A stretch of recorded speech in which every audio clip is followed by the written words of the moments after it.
I thank the International Peace Institute for the opportunity to share with this esteemed audience how we in Africa and in our region in particular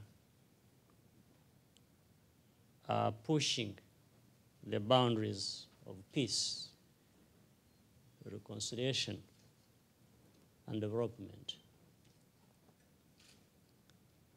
I'm pleased to state that on matters of stability, peace, and development, today's Africa is unrecognizable from that of yesteryear.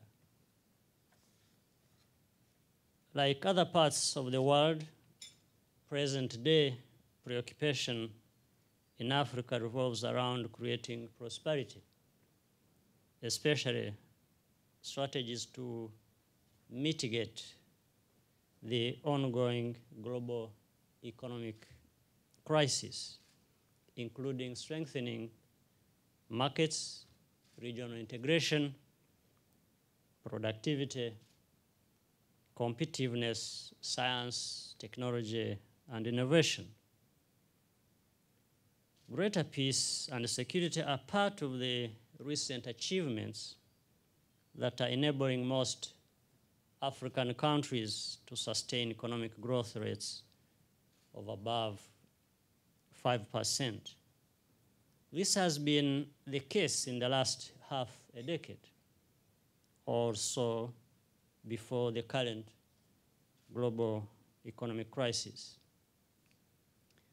This turnaround in Africa is illustrated by, among other things, emerging economic markets that are attracting bigger volumes of venture and equity capital in the context of improved capacity to trade and attract a larger share of foreign direct investment.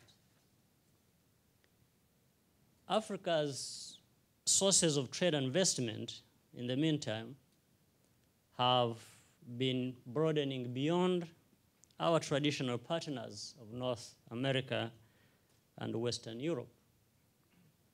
Asian countries, especially China and India, have become key actors.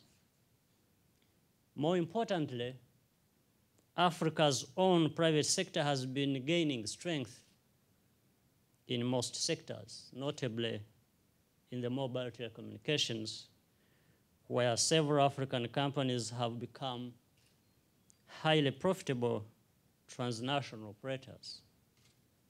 Mobile telephone technologies are also changing the lives of millions of Africans by increasing access to information, facilitating education, health, and trade, reaching even the remotest villages.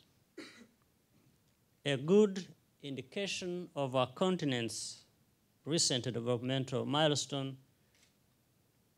is the various reforms aimed at improving business climate. The latest World Bank Group's Doing Business report shows that sub-Saharan Africa is reforming at a fast pace. For example, Liberia, a recent graduate from conflict, has become the second most active reformer in sub-Saharan Africa, while another post-conflict state, Sierra Leone, is making good progress in that direction. Our country, Rwanda, has been identified as the top reformer worldwide, moving from 143rd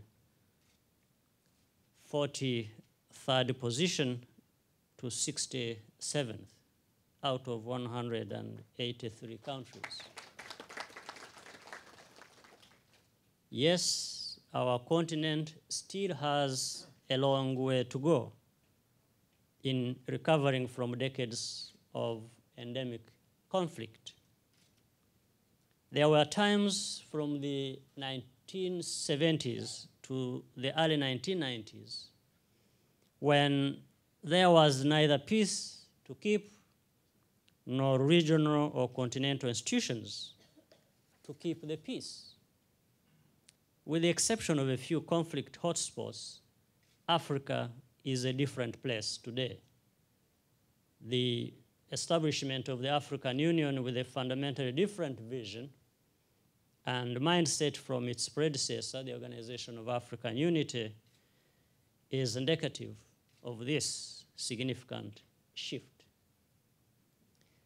This is particularly the case in peace support operations, as demonstrated, for example, by the African Union's Peace and Security Council that plays an active role in promoting and keeping peace. It is through this institutional framework that the African Union deployed a mission in Burundi in 2003 to monitor the ceasefire agreement, and in particular Sudan in 2004, before the mission became a joint effort with the United Nations in the year 2007. Rwanda has participated actively in peacekeeping operations of the African and UN-led peace missions. This includes the UN African Union mission in Darfur, where we remain the largest contributor. Let me now turn to our own neighborhood, where, together with our colleagues in the Democratic Republic of Congo, we have recently achieved what I may describe as a major breakthrough towards extending the boundaries of peace. Although this particular conflict has roots in the colonial and post-colonial history of our region, the current situation arose in mid-1994 when the government that committed genocide in our country fled with all its institutions and a hostage population of 3 million Rwandans into what was then Zaire. Regrettably, the definition of this problem kept changing in the minds of many in the international community, resulting in delaying the closure of this chapter of misery and havoc. Initially, the issue was caring for the millions of refugees in camps in eastern Zaire. Considerable resources were expended into this effort. There was, however, no corresponding willingness to separate genuine refugees from the genocidal forces that were openly armed and rearming in the camps. At the time, Rwanda had no option when the international community did not intervene to repatriate our citizens and seek justice and accountability from those who perpetrated the genocide. We had to deal with this because we understood what would happen in the future. Our intervention brought about another distorted definition of the problem. Rwanda was now accused of exploiting DRC's natural resources using the pretext of hunting genocide perpetrators.